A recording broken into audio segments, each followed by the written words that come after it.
Hey all, so in today's video we are going to talk about something which is important for your career.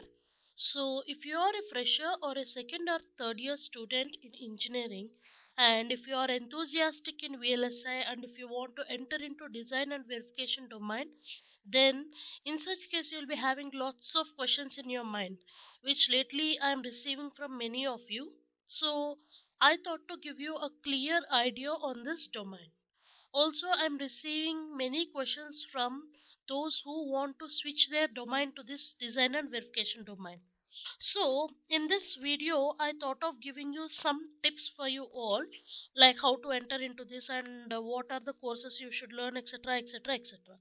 Okay, so before going into this video, uh, if you are a VLSI enthusiast and want to learn about this industry, subscribe to my channel VLSI to you, and also hit on the notification bell so that as soon as I do the video you will get the notification. And then also, after listening to this entire video, if you like this video, please consider give me a like so that it is kind of motivation for me. And also share this video to all the VLSA enthusiasts that you come under, so that it may be helpful for them in one way or other, right? So now let's not waste any more time and let's get into the today's video. So first question which many of the freshers or the students from second and third year will be asking me is that how freshers can enter into this VLSI industry, like basically how can we enter into the VLSI industry. So, firstly, for this, like if you are second or third or final year student in engineering, you should have a strong foundation on your core subjects, like which include during your engineering you will be having your core subjects in ECE like analog and digital electronics, microprocessors, VHDLs, right? So you should have a strong foundation on all these courses. Okay, while you are doing your engineering only, you should learn the basics on all these courses so that it will be helpful for you while you enter into the real time industry. Then after this, okay, so while doing your engineering itself, you should opt for any training institutes. Like if you're okay with money and time, and if you're having time, and if you're okay to put some money, then you can opt for any training institute and do the courses that the training institute provides you. And in the other case, like if you're not okay with that, you can also go for many open sources, like today, many institutes or many YouTube channels are providing you for free courses. Like just like my channel, you can observe many channels which are providing you free courses. So try to prepare by yourself by taking help of these channels. Okay, it will also help you in one way or another. Okay, so this is how you can enter into VLSI industry. So you should first know in VLSI industry you will be having lots of subdomains. So you should first know about these subdomains, and then you should choose which courses to do for which domain, and then you should learn about the course structure of that domain, and then you should start doing the courses, either it is offline or online. So in this way, by doing in it in a timetable manner, you can enter into this industry. Okay, without doing any of these things, if you just with your B.Tech degree, you can't enter into VLSI industry. Okay, so this is about my your first question, like how freshers can enter into VLSI industry. Hope you got answer for this question. Those who are in the mind, or those who are having question on this particular thing, hope you got the answer, right? So your second question is that is M.Tech degree mandatory, or with the help of M.Tech degree, can you enter into the VLSI industry? So the first thing in for the first question, the answer is no. Okay, so M.Tech degree is not mandatory in order to enter into VLSI industry. Okay, so but as I told you before, it's based on your interest, time, and also your financial status to go further study. Okay, your interest on going to further study after B.Tech, yes, it is your wish if you want to do it.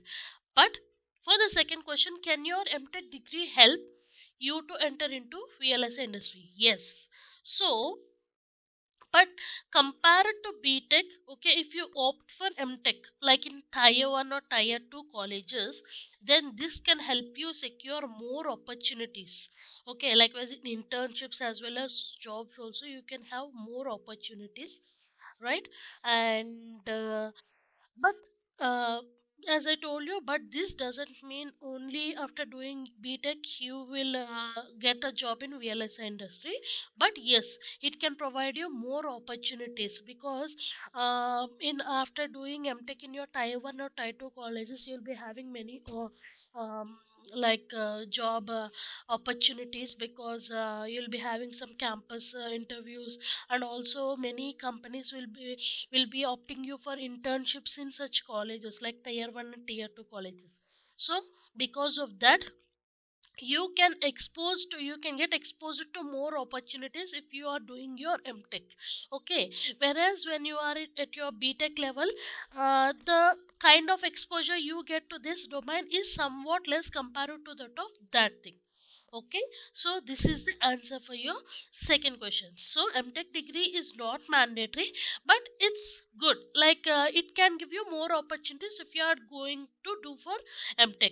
But finally, it is your choice to either choose M.Tech or to enter into in the VLSA industry with just B.Tech, like with just B.Tech degree by doing the courses in any training institutes or in either any free sources also, right? So this is the second question. Next,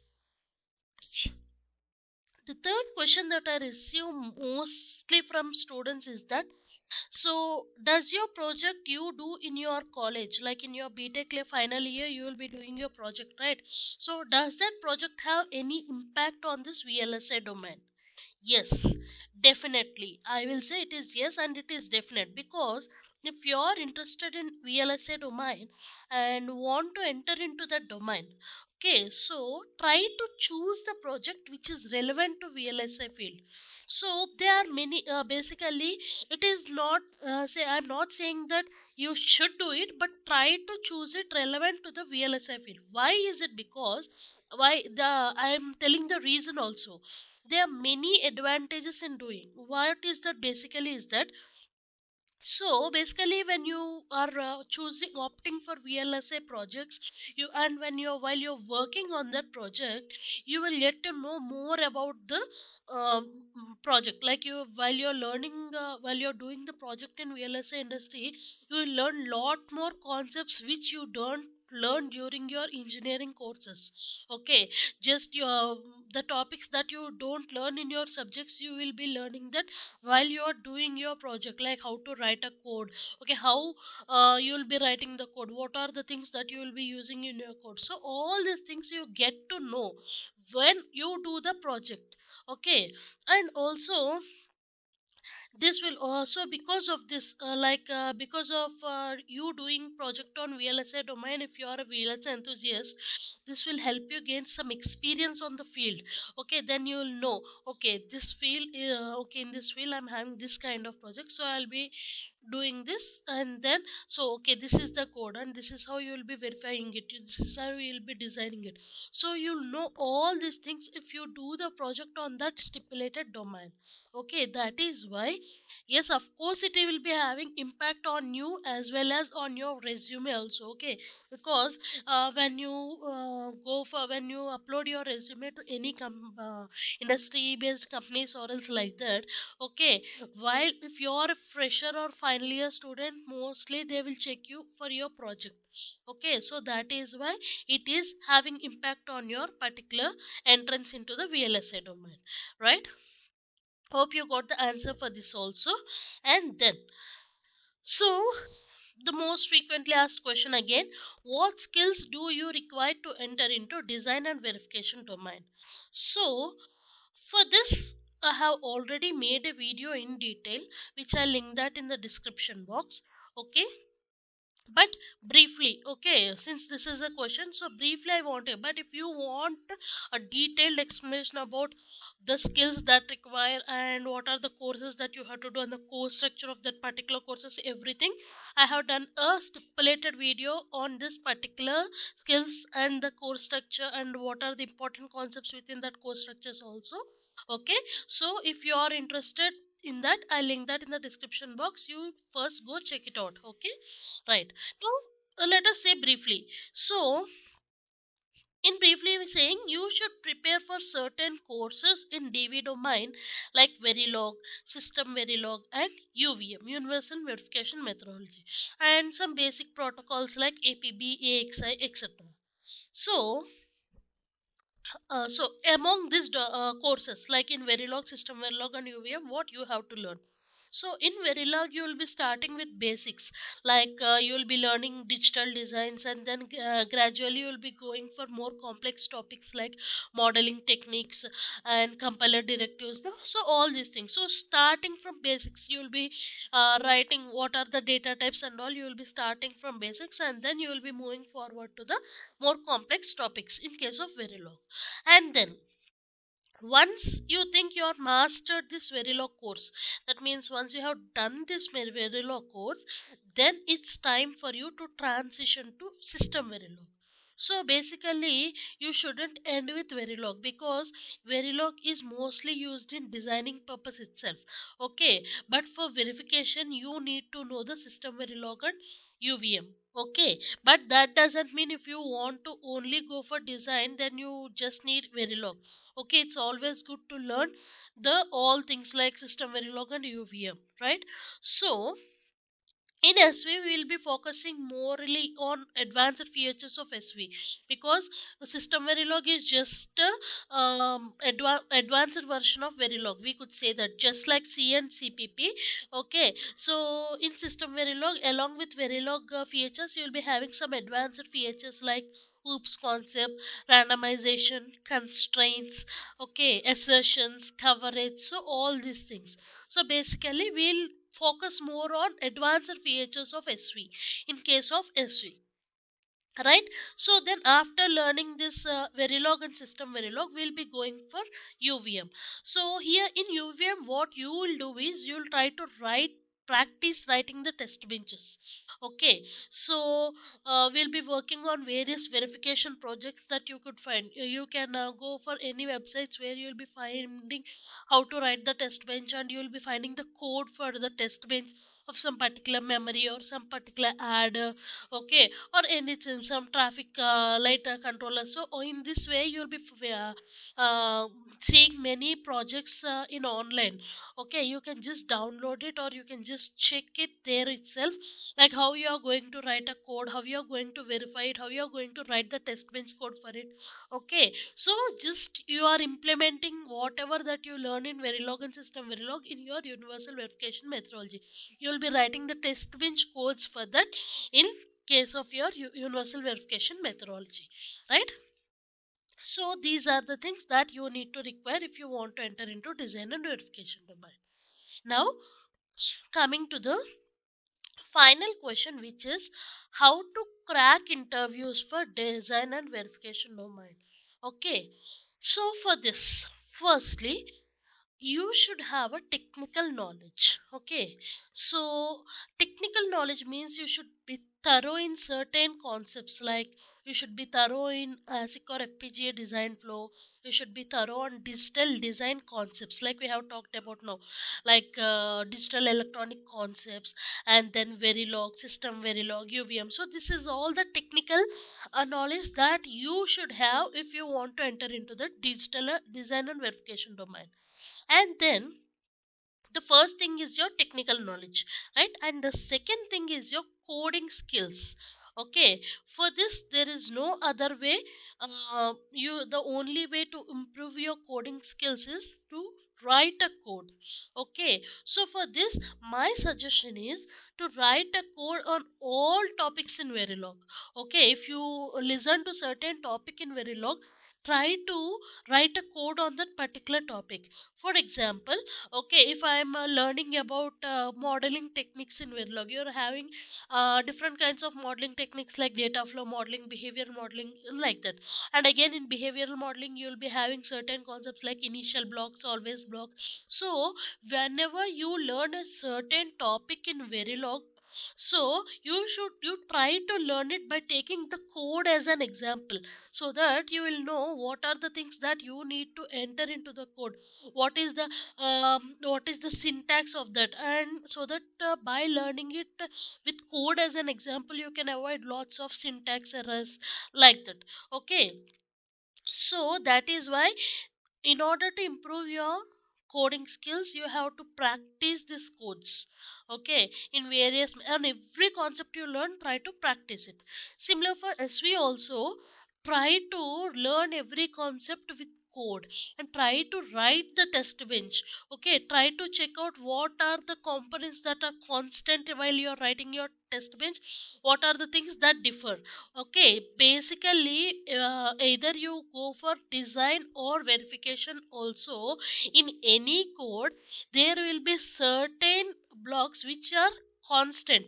Okay, and there will be certain logic which differs. Okay, basically the logic is the thing that differs. Okay, the remaining things, most of the things will be same in all the test bench codes that you see. That is why, try to see the difference. Okay, how can you see the difference? If you try to write many codes, or if you try to check out many codes, if you try to analyze the code, then you can see the difference. Then you can understand, okay, these are the constant ones that I can use anywhere in my test bench or RTL, and these are the things that are going to differ. Okay, this is how I'll be passing the values in my test bench in Verilog. Okay, in this way, try to practice the code. Okay, so the second thing is to improve your coding skills, right? And then the third one is your problem solving skills. Okay, so practice to solve various interview questions. Now and then, today, everyone who are active in LinkedIn and all, you can see many posts which are related to frequently asked interview questions. And also, if you check on various websites, they are uploading many frequently asked interview questions. So try to solve these questions, okay, so that you could improve your problem solving capability, right? So always remember one thing, that is, sometimes like, it is not important what you know, okay, but it's important what you present. Basically, in any interview, they won't check you for entire 1 or 2 or 3 hours. Okay, so they will be giving you some 10 or 20 or 30 minutes of the interview. This 30 minutes of interview will decide your fate, whether you enter into that company or not. Okay, so even though you have a knowledge to present yourself for 3 or 4 hours also, that is not the matter there. What you present for within that 30 minutes, how can you solve the problem within that 30 minutes is important. So that is why, not always what you know is important. Sometimes what you present, what you show to them is also important. So that is why, try to improve your problem solving skills, try to do various interview questions. Okay, so the fourth and important thing is, okay, if you are confident with these things, like if your technical knowledge is good, if your coding skills are good, and if your problem solving skills are also fine, then the thing that you have to do is that attending to mock interviews. Okay, try to attend or participate in various mock interviews. So basically, this will not only help you to know how the interviews are, okay, or but it will also help you to know which areas you are weak in. Okay, while you are attending any mock interview, okay, if you can't say the answer, then you can understand, okay, in this area I have to concentrate, in this area I'm weak, so I have to focus on that. Okay, and also, while you are attending these interviews, you can know how to manage the time. Okay, so in this way, you will get to know everything. So because of this mock interview, there is also one more great advantage, which is the most important thing in order to get rid of your stress or tension. So basically, out of 100 students, mostly some 70 to 80 students will be losing their opportunities because of this stress level during their interview. Okay, this can be reduced. Okay, even though you're having all the things that we have discussed before, like even though you're having technical knowledge, coding skills, and then you have good problem solving capability also, if you are stressed at that particular point of time, then you are out of the interview. That means you can't make it. So that is why the only way to get rid of this stress and all is try to attend as many mock interviews as possible, so that at some point of time you will reduce this, and then you can happily enter into this DV domain, right? So these are the questions that were frequently asked to me by many of the students, mostly from second, third year, and also I get most questions from those who want to switch into this design and verification domain. So, after all these questions, here are some more advices from me, to those who want to enter or switch into this TV domain. So first thing is try to upgrade your skills, like by taking any courses related to this domain. Like as we discussed before, try to take courses related to the domain, like related to domain like Verilog, system Verilog, and everything. And try to upgrade your skills. Okay, and the second important thing that you should do is try to connect with professionals in this domain. Okay, how could you do that? Okay, through LinkedIn. Okay, you can have connections to various professionals in this domain, and also try to enter into try to attend to various industry conferences or webinars like that. Okay, so that it will improve you to expand your network. So basically, uh, why to expand your network is nothing but, basically, after all, it's always good to have a reference, right? um, Basically it will put you in spot when you have reference, when someone is referring you. So that is why, if you expand your network through the social medias, like social media platforms like LinkedIn or not, so it may be helpful for you in one way or another. So try to improve your connections, try to contact with professionals in this domain. Okay, so in this way you could expand your network. And also, one more thing you should do is practical experience. Okay, so this practical experience will also plays a major role sometimes. So try to work on projects which are related to DV domain, and try to fetch internship opportunities into DV domain. So that basically when you are going for if you are a student, if you are opting to choose your project, try to be try to choose it relevant to the domain you want to enter in. And also, if you are looking for internship opportunities also, rather than doing internship in any field, try to get the opportunity in that relevant domain, so that it will be helping you to have a hands on experience on that particular thing. Okay, so this is the thing. Lastly, entering into VLSI industry can't be done in one day, basically. Also, it can't be done in 1 week or even 1 month. Okay, so it takes time. You should have dedication and consistency, and you should be learning continuously. So this is what you need in order to enter into VLSI domain. Firstly, the first question for what do we need in order to enter into VLSI domain means, after getting all these things also, you should be consistent and you should be dedicated to what you are learning. Okay, not only in this industry, like if you want to enter into any kind of industry that you are interested in, try to know about it firstly. Okay, try to work on that. Try to know what that industry need. Try to improve yourself. And also, the last thing is try to be updated, like with latest trends and technologies. Try to be updated. Okay, and always seek the guidance of from experts. Okay, don't hesitate to ask any doubts from anyone that you believe that he is good in giving you advices. Try to seek the guidance from them, and then by doing all this, you will definitely achieve your dream, and you will definitely get into your VLSA industry, right? So lastly, all the best to all the VLSA enthusiasts who want to enter into design and verification domain, right? So if you like this video, you know what to do. Please do like, share and comment if you have any doubts on this particular domain. I am always ready to help you. That is all. Thank you.